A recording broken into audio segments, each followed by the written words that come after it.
Hear the word of the Lord from the Gospel of Luke. After he had said this, he went on ahead, going up to Jerusalem. When he had come near Bethphage and Bethany, at the place called the Mount of Olives, he sent two of the disciples, saying, "Go into the village ahead of you, and as you enter it, you will find tied there a colt that has never been ridden. Untie it and bring it here. If anyone asks you, 'Why are you untying it?' just say this, 'The Lord needs it.'"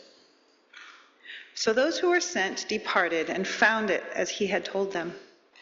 As they were untying the colt, its owners asked them, "Why are you untying the colt?"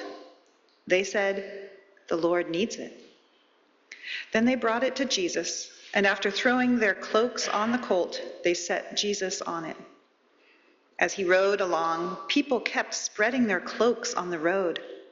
Now, as he was approaching the path down from the Mount of Olives, the whole multitude of the disciples began to praise God joyfully with a loud voice for all the deeds of power that they had seen, saying, "Blessed is the King who comes in the name of the Lord, peace in heaven and glory in the highest heaven." Some of the Pharisees in the crowd said to him, "Teacher, order your disciples to stop."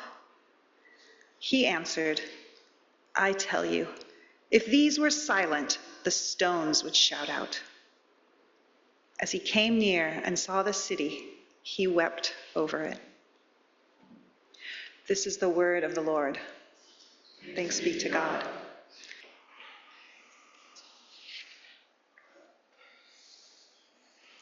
Interesting sermon title. Today is Palm Sunday, named so because of the palm branches that were laid at the feet of Jesus as he made his way to Jerusalem. Palm Sunday has always stood out as this moment when people seem to recognize who Jesus was, his importance, and honored him as such. And I grew up hearing people ask, what changed in 5 days? How did we go from Jesus hearing praise and people waving branches and putting their coats down to hearing people say, "Give us Barabbas," and later, "Crucify him, crucify him"? Now, this could be explained if we suggest that these were just two completely different groups of people who see Jesus from categorically opposite points of view. That's never happened in our country. Some encounter Jesus as a threat to establishment religion, others another in a long line of self-proclaimed prophets, while others hope he would overthrow Roman occupation. It is easy to argue that the ones who unjustly accuse Jesus, those who made a rush to judgment in the night, were totally wrong about Jesus, and we would be right. But they were not alone in not getting Jesus right. I propose this morning that many on Palm Sunday did not get Jesus right.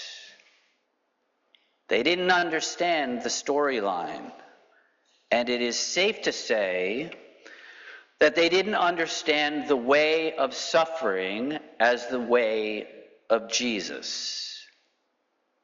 Now, allow me to offer you a story told by author and speaker Lisa Bevere that illustrates how we might think we understand something and yet we don't get it. We can seemingly have clarity and then totally miss what's going on. Lisa was amidst a short layover in Dallas-Fort Worth with a couple of her children, and her not-so-smart phone had not registered the time change. And so she thought she had more time to catch her next flight. So she suggests to her children, now would be a good time to get some food. One of her kids wonders out loud, I thought we had a short layover for our next flight.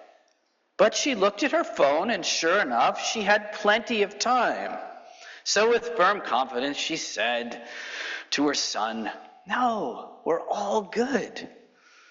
So imagine her surprise when she gets to the gate to see a different city listed on the gate sign. And she proceeded to walk up to the attendant and with a significant amount of confidence say, you have the wrong city listed. To which the attendant said, you must be the one who missed your flight. You see, Lisa was correct about where she was, but she was not correct about when she was. We seem to be living in a time where we know where we are, but we are struggling to know when we are. From day to day, we're caught up in the crossfire of the news, executive orders, market fluctuations, tariffs. And we feel like we are a solitary kayak in Class 5 rapids. I want us to pause and ask, how are we doing? Are we having trouble reading the times? Or do we simply feel like we're busy reacting? And how might we need to posture ourselves so that we know when we are? How might this help us to discern how we're called to respond in these times? I think we will find these questions relevant on Palm Sunday. People knew they were heading to Jerusalem. They knew it was Passover. Many were gathering from around the Mediterranean. And the crowd escorting Jesus into Jerusalem might have said, we're sure who Jesus is, even if they gave different answers to what sure meant. And the religious leaders would have had their own opinions, and the Roman authorities might have had an opinion or two, depending on how the wind was blowing or who was whispering in their ear. And I want to propose to you all that Jesus knew where he was, but he also knew when he was. Don't you love this repetition of poor grammar or whatever it is that this is? He understood the times in which he was living. He had a grasp of what God was doing amidst the swirl of other forces. Jesus experienced what was happening, but it didn't determine the way he navigated through it. To those who followed Jesus and heard his teaching, we must ask, had they heard Jesus? Certainly they heard some things, but it seemed that they had trouble hearing other things. And were there ways in which his disciples had a different vision of the kingdom of God than he did? As it turned out, the way of Jesus became a stumbling block to them. Rather than it being the way they walked, it became a place that they tripped and fell. At the root of this is actually the reason for Jesus coming and what it was he desired to accomplish. Now, sometimes we live in the limits and the agendas that other people have for us. We are hindered by their boundaries. We feel minimized by their lack of vision. We feel burdened by their expectations and undermined by our own desire to fit in. These scripts can be severely limiting. They don't possess a vision large enough to embrace what is possible. I recall seeing a scene in the movie Air, which chronicles a particular part of the journey of Michael Jordan when he was negotiating his very first shoe deal.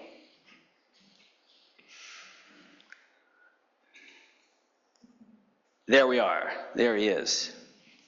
Now, sometimes those who are able to change the way things are those who don't accept the narrative that has been. In order to bring change, you have to be able to see the world in a different way. You need the capacity to envision something further down the road than where you are. And then to take steps in the direction of this new reality. As I listened to Amy and to Claire talk about Jubilee, they said yes to the beginning of a journey, not knowing exactly where is this journey going to take them. But you need to have a willingness to begin the journey, to see something not for just what it is, but what it might become. And there's a way in which we cannot live by the rules of engagement that have been determined by other people. Does that make sense?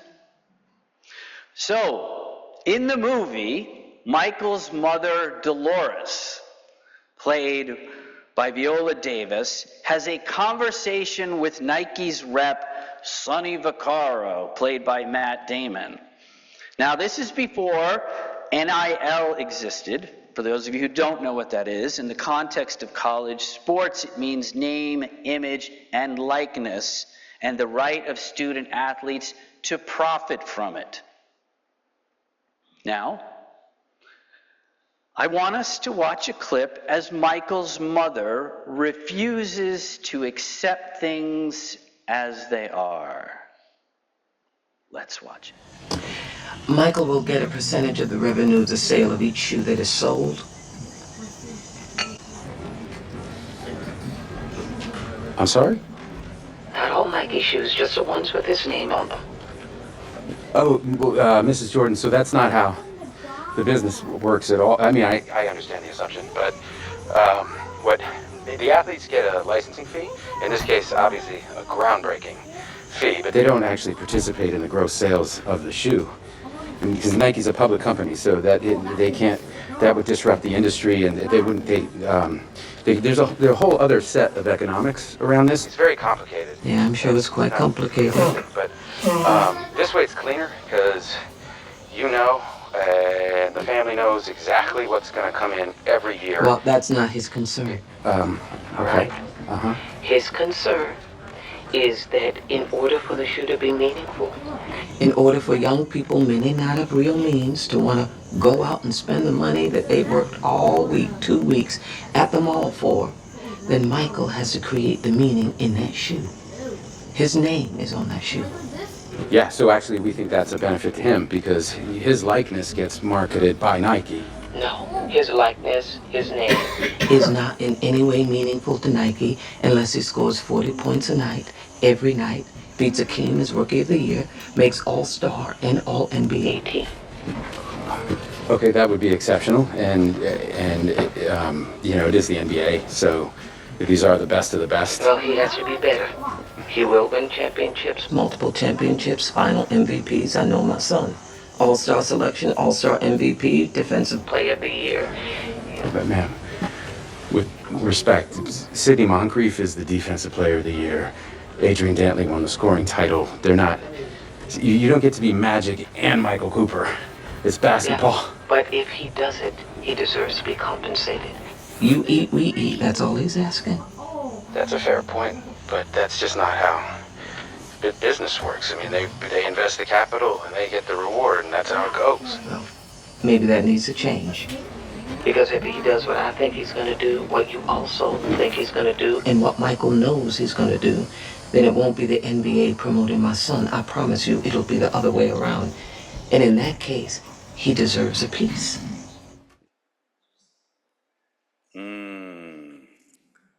Michael's mother did not accept the way things were. She did not have the vision that they had for Michael. Just to check the score on Dolores's assertions about her son, Michael Jordan won Rookie of the Year, beating Hakeem Olajuwon of the Houston Rockets. He became the first player to win the scoring title and Defensive Player of the Year. He did it in the same year. Michael Jordan won an impressive 10 NBA scoring titles during his career. They won 6 championships, and he was the MVP in the finals in each of those years. Michael's mother had a vision of the way things will be. Like Michael, this comparison is quasi-ridiculous, but like Michael, Jesus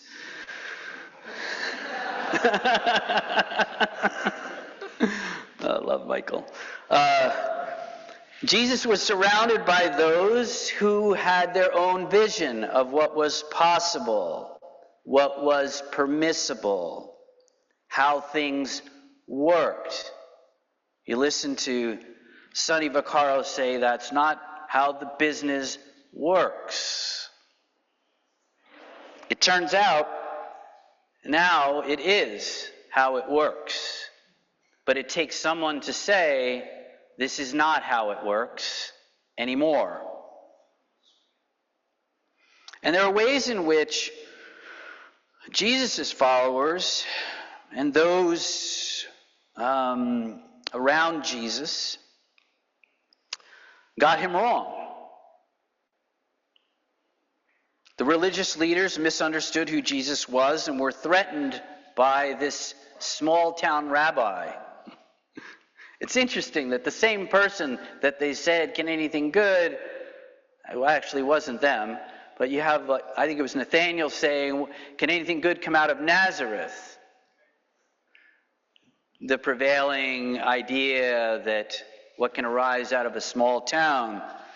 I'm sure the religious leaders had similar ideas, and yet they were threatened by someone who thought differently. Judas thought he was on the rise with Jesus, thought he would be the CFO in the kingdom. But when Jesus took a different route, Judas took the off-ramp at the nearest exit. John and James were caught up with getting the best seats in the kingdom. His disciples did not understand that he was going to leave them. They didn't understand that suffering was part of the way to establish a kingdom. Why? Because it wasn't a kingdom made out of brick and mortar. It was a kingdom in the hearts of human beings. If we remember, the Emmaus disciples said, we had hoped. We had hoped. We had hoped. Lots of people had different hopes. So when we see the crowd following Jesus and cheering him on, praising him, shaking their pom-poms, we think to ourselves, Jesus has got it good. That must have felt so good to have all this adulation. Some people might have even said things that stroked his ego, like, you're the best rabbi ever. Some might have even called him King Jesus. And he could have marinated in those words and relished the energy and love and support of these people. Now, make no mistake, there was a lot of love for Jesus in this crowd. Some had traveled from Bethpage and Bethany, where Mary, Martha, and Lazarus lived. And there are ways in which they had journeyed with Jesus. And they saw Jesus and they experienced the life that he desired to give us. But they didn't necessarily see the same thing that Jesus saw. So how does Jesus navigate? How does he navigate the opposition of religious leaders? How does he navigate, wow, I've spent 3 years with these disciples and they still don't understand what I'm trying to teach them? How does he navigate this crowd that are praising him? How does he do it?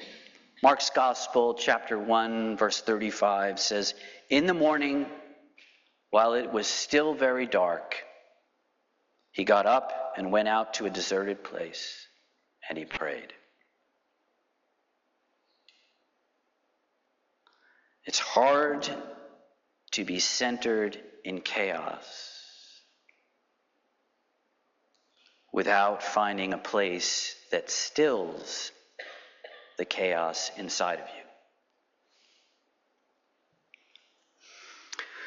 We shouldn't be surprised, though, that his followers misunderstood him. It is understandable that the way forward for his disciples would need the Spirit's leading. In John's Gospel, chapter 16, he said plainly to them, "I still have plenty of things to tell you, but you cannot bear them now. When the Spirit of truth comes, he will guide you into all truth, for he will not speak on his own, but will speak whatever he hears, and he will declare to you the things that are to come."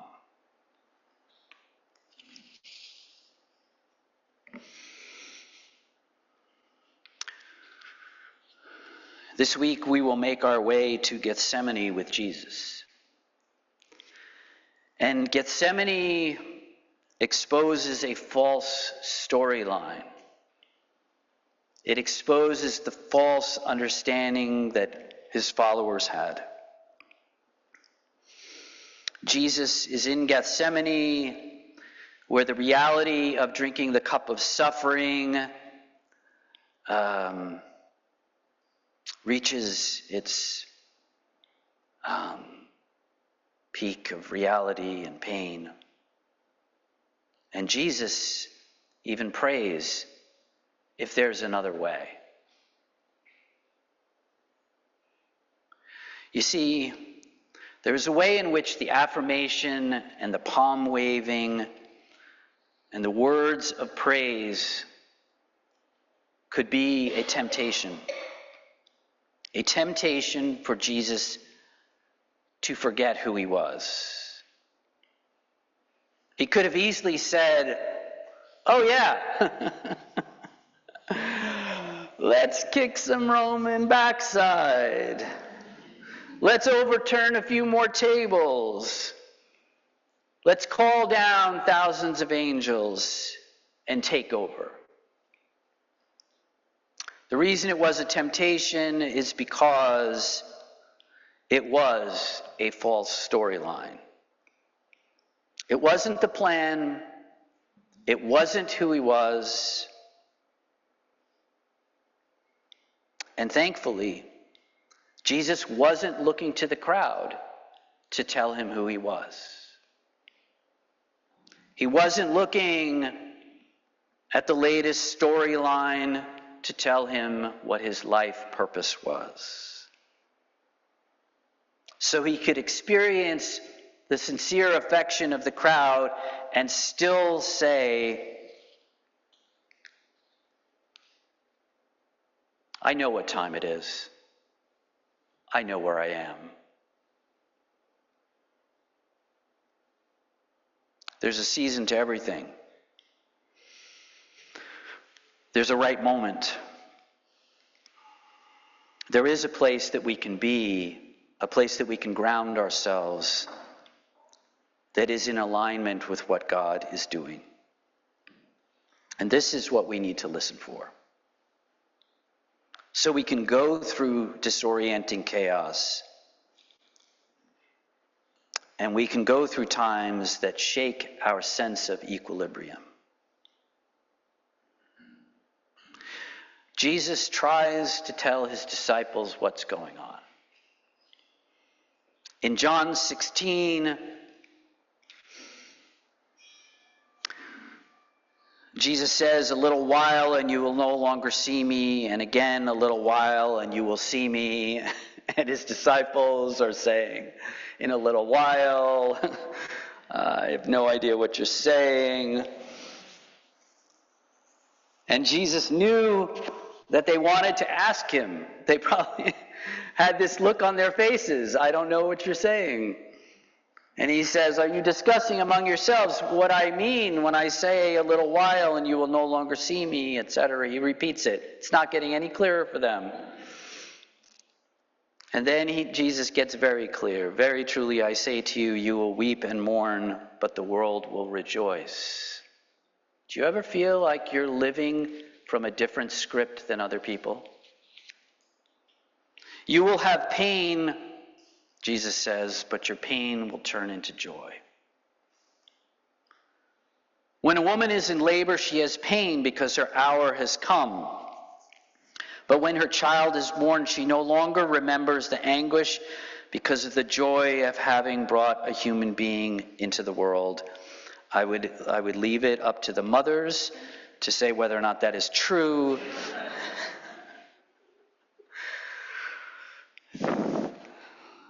"So you have pain now, but I will see you again, and your hearts will rejoice, and no one will take your joy from you."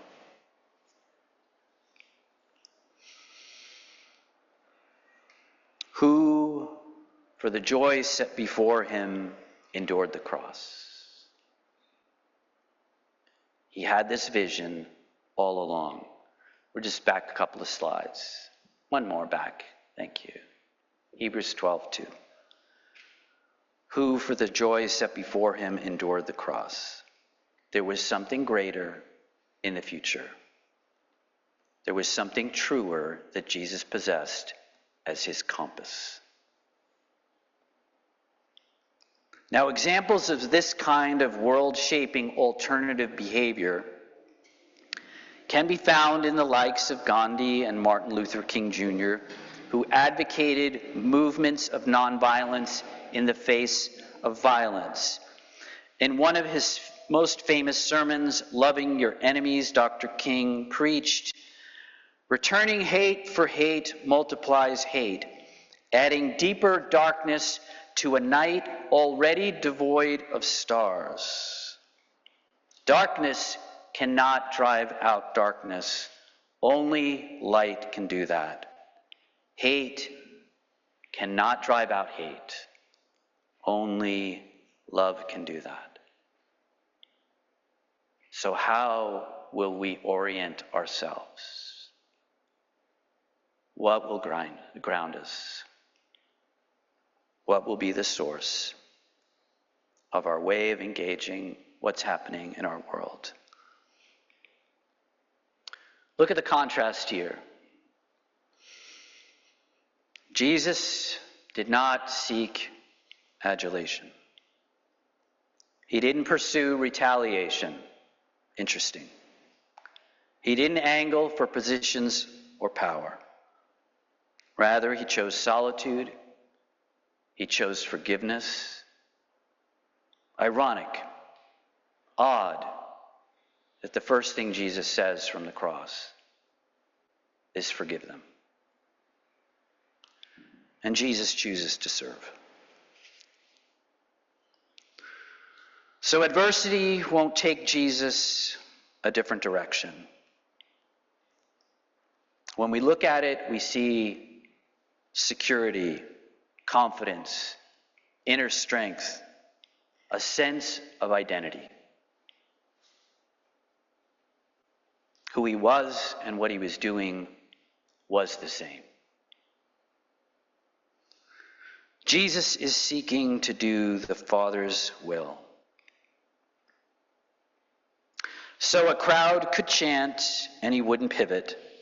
Someone could blindfold him and strike him on the face and mockingly say, "Prophesy who hit you," and Jesus won't play the game. So when his disciples are busy arguing who is the greatest and positioning themselves for box seats over the dugout in the kingdom, Jesus slips away from the table, gets a basin of water, and begins to wash their feet. It's a strange strategy for leadership training. In fact, so shocking that Peter says, "You will never wash my feet," to which Jesus says, "Then you will have no part of me." Jesus makes it very clear what he is about. You see, to Peter, foot washing was repulsive. To Jesus, this is what power looks like. Think about it. It's 2,000 years later, and we're still talking about it. Jesus is not looking for something he already has. He just wants to live into who he is. If his disciples were paying attention, they would have noticed some clues along the way. Some details about when and how Jesus arrived into Jerusalem. He came in from the south, the same direction that the lambs were brought to the temple for selection and sacrificing. Yes, in fact, this day, Palm Sunday, was Lamb Selection Day. And which gate did Jesus arrive through? The sheep gate. What gate would the Good Shepherd go through other than the sheep gate? And this was also the gate he went through to Golgotha. Jesus was clear. Jesus knew exactly who he was. He knew exactly what the Father wanted. And he knew exactly where this was leading. The redemption of humanity. This was worth it to him. And so we are living in turbulent times. And these times are not the same for all of us. Some of us are feeling them in very different ways, in more fearful and fragile ways. But there is this invitation to accompany Jesus and to be accompanied by Jesus, to live from a different place.